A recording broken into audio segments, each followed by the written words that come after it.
Family dinners used to feel warm. The table would be full, my sister Emma at one end, her husband Nick at the other, their kids giggling in between. And then there was Abby, Nick's daughter from his first marriage, who used to sit beside me and ask for second helpings of mashed potatoes. She'd tell me about her school projects, her favorite YouTubers, her dreams of becoming a vet. She called me Uncle Jay and drew me pictures every Christmas. But that was before things fell apart. Before her mother, Laura, decided that our family was the enemy.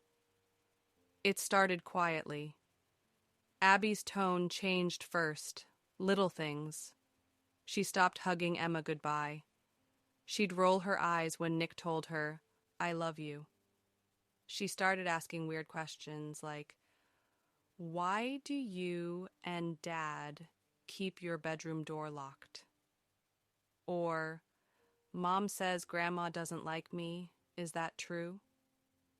At first, we thought it was normal preteen attitude, a little rebellion, maybe jealousy over her younger siblings. But it wasn't that. It was sharper, more intentional, like she was studying us. Then Emma found her phone under the couch cushion one night. Unlocked. Opened the camera app. And the last photo? Their medicine cabinet. Wide open.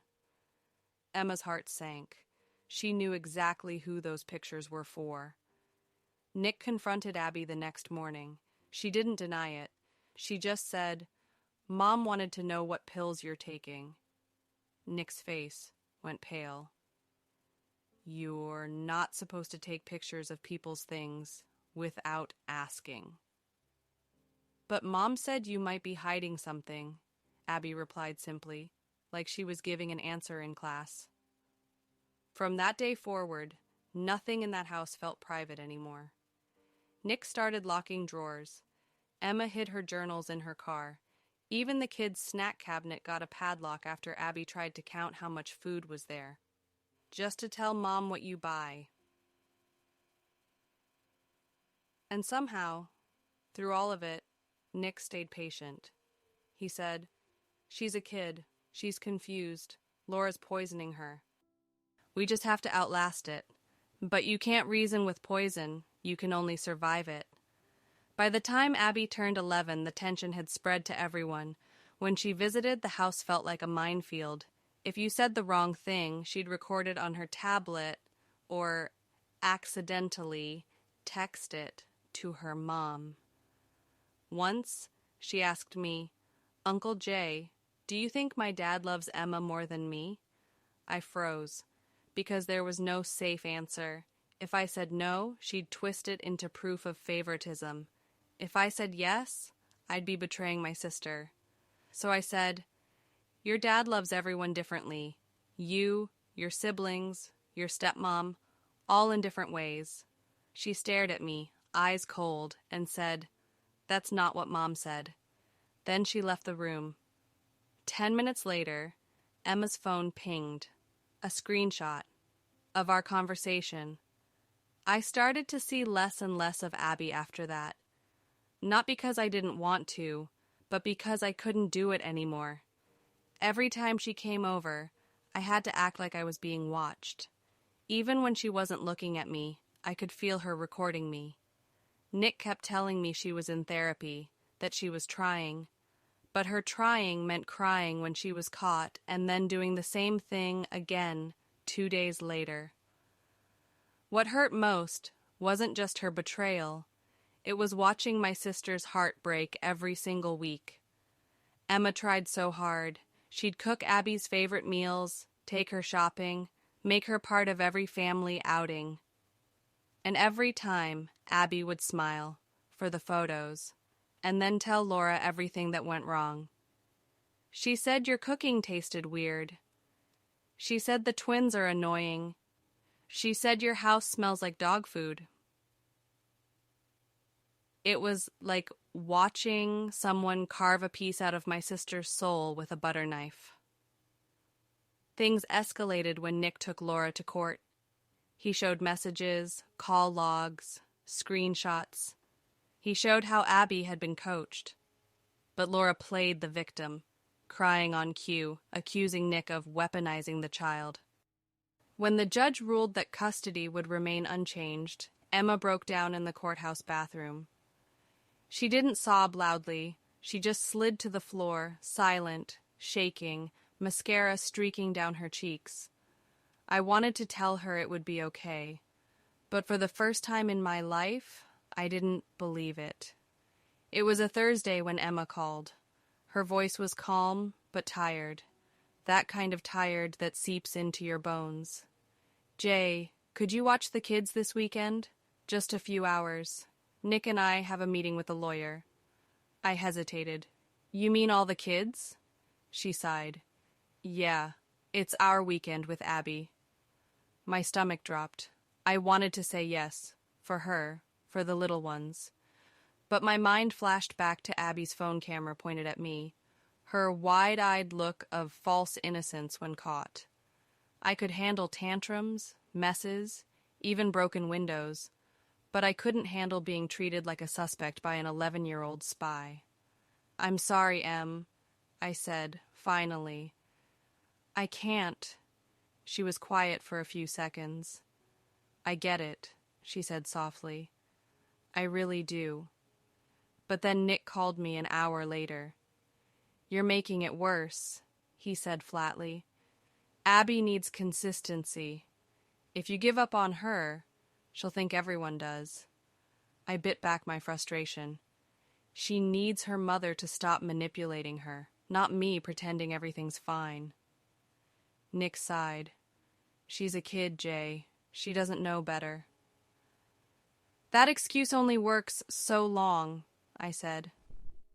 "At some point, you have to protect the people she's hurting too." We didn't speak again for weeks after that. That weekend, I stayed home. I didn't answer texts. I didn't go over. But Emma sent me a picture anyway. The twins were on the couch, watching a movie. Abby was sitting in the corner, arms crossed, face blank. And underneath the photo, Emma had written one line. She asked where you were. I didn't know whether to feel guilty or relieved. It had been nearly 3 months since I'd seen Abby. Emma and Nick still texted occasionally, mostly updates about the twins, small family things, but they'd stopped bringing up Abby altogether. I figured they were finally learning to set boundaries. Then, one night, I got a call from Emma. It was almost midnight, and her voice was trembling. "Jay, I think Abby hacked the baby monitor." I sat up in bed. "What?" she whispered like the walls could hear her. "The twins' baby cam. It's been glitching lately. Tonight the light turned on by itself, then the speaker started playing audio. Jay, it was our conversation, the one from last week." "Which one?" "The one about the court hearing." My mouth went dry. "Emma, are you sure it wasn't just feedback or something?" "It wasn't feedback," she said, almost crying. "It was my voice, clear, saying that Laura's an unfit parent. Abby was upstairs the whole time."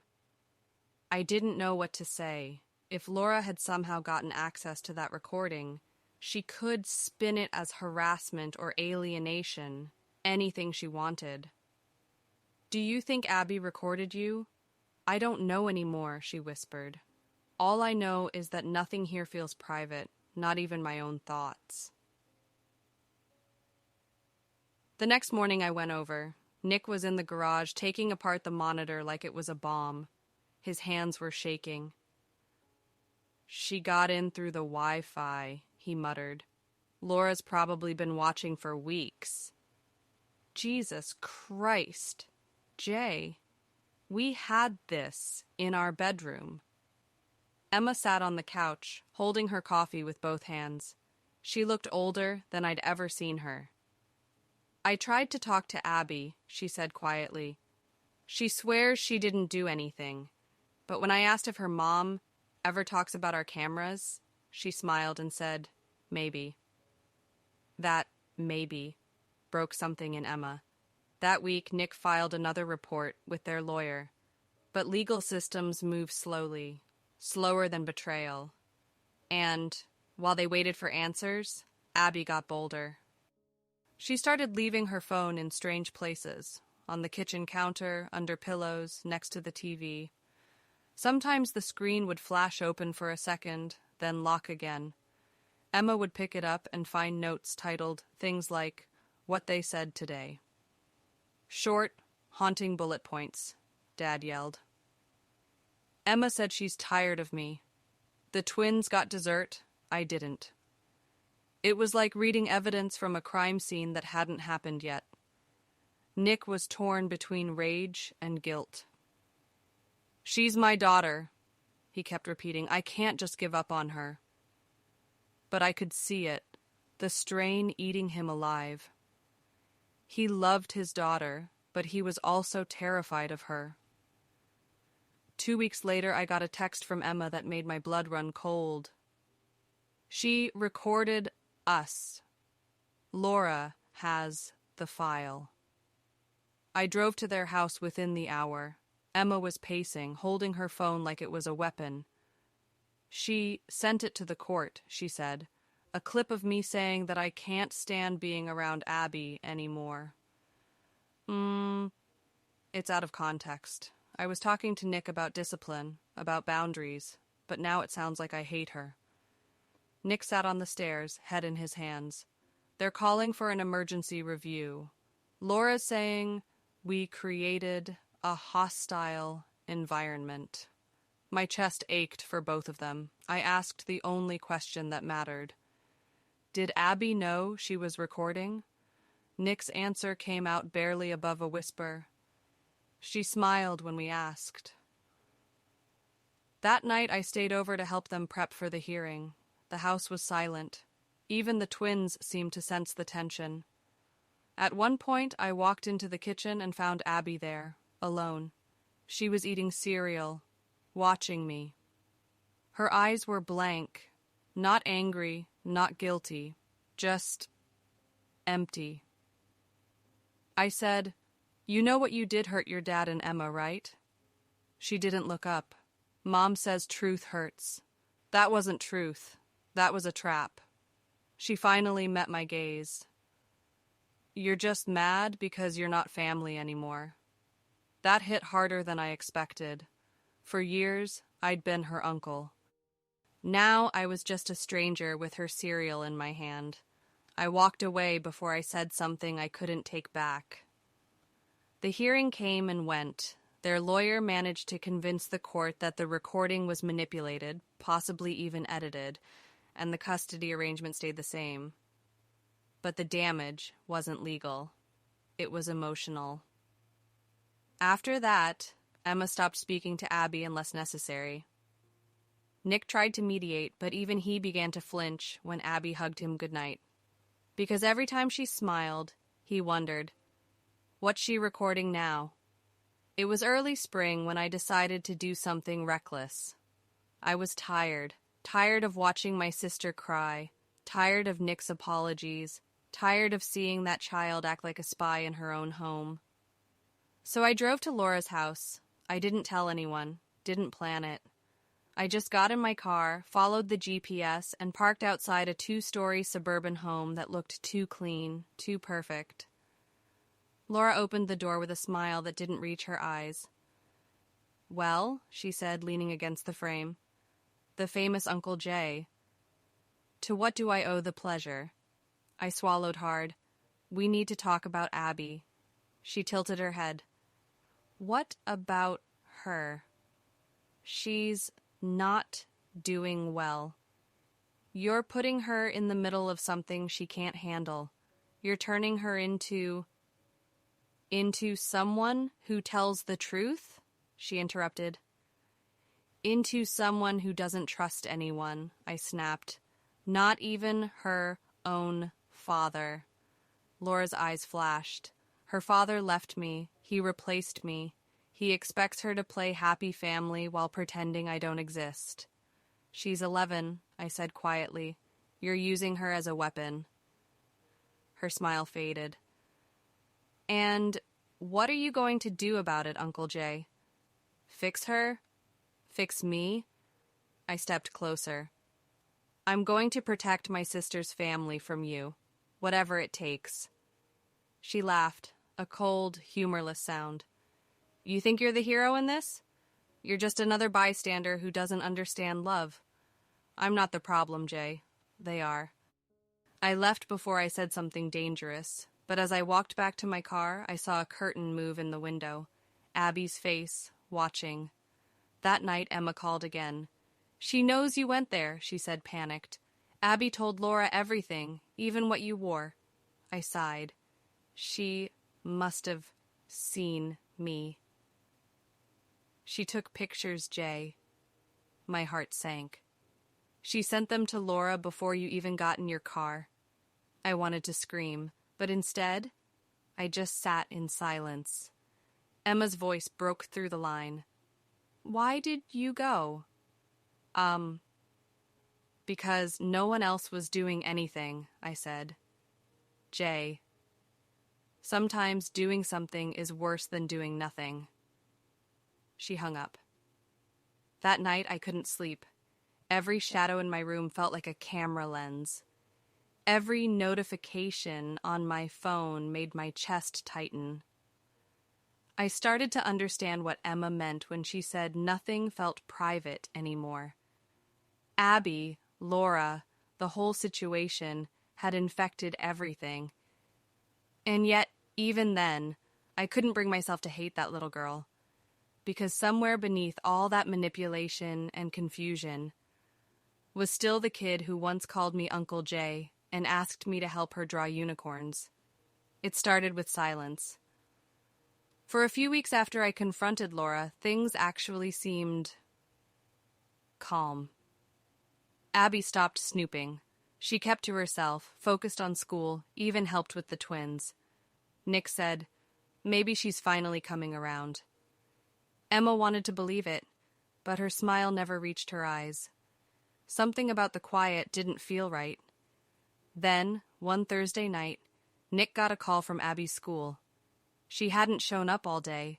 They thought she was homesick. She wasn't. Nick called Laura. No answer. He called Abby's phone, straight to voicemail. Within minutes, they were both in the car. Emma called me, her voice shaking. Jay, she's missing. I grabbed my jacket and met them halfway.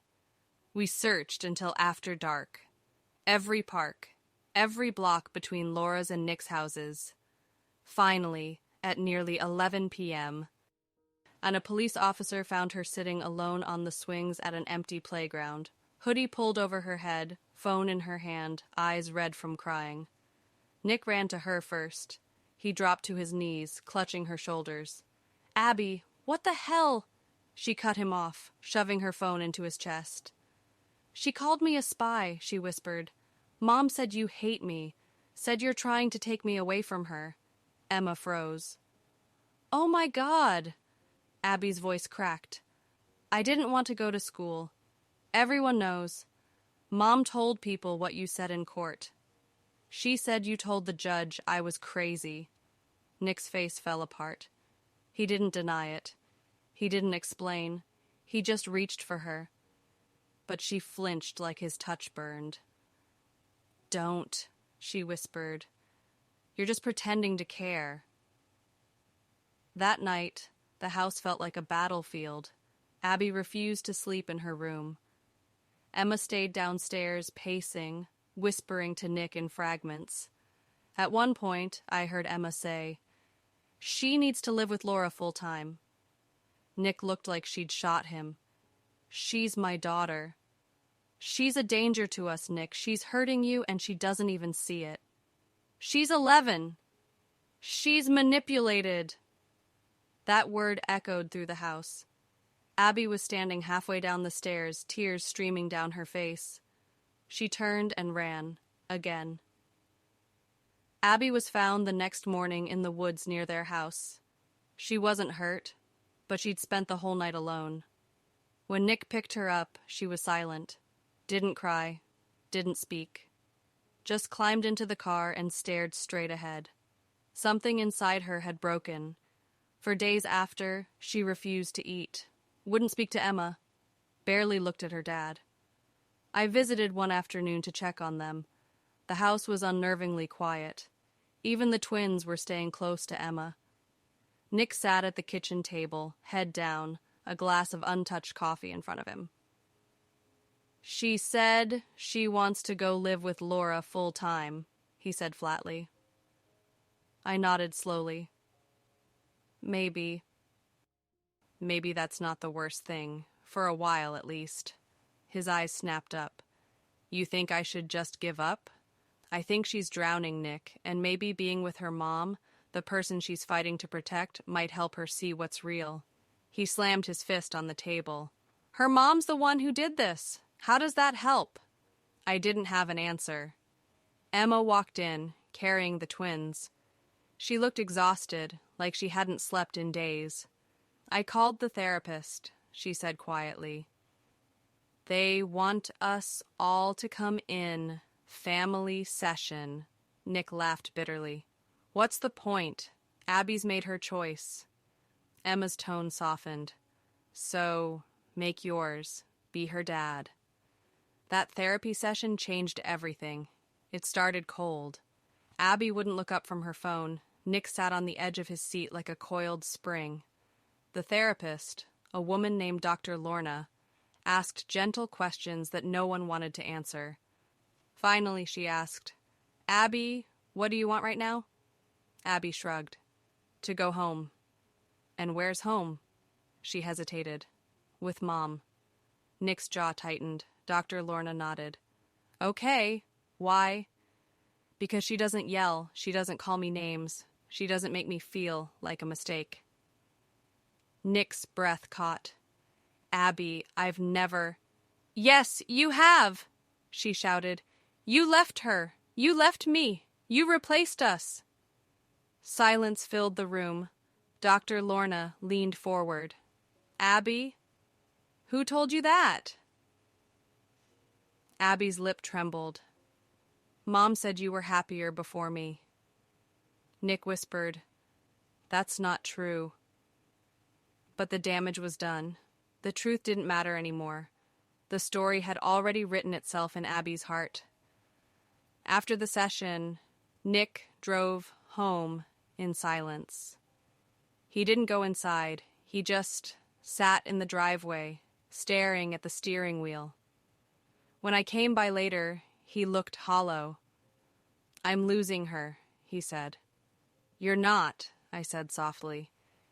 "You're just waiting for her to find her way back." He shook his head. "Kids don't come back from this."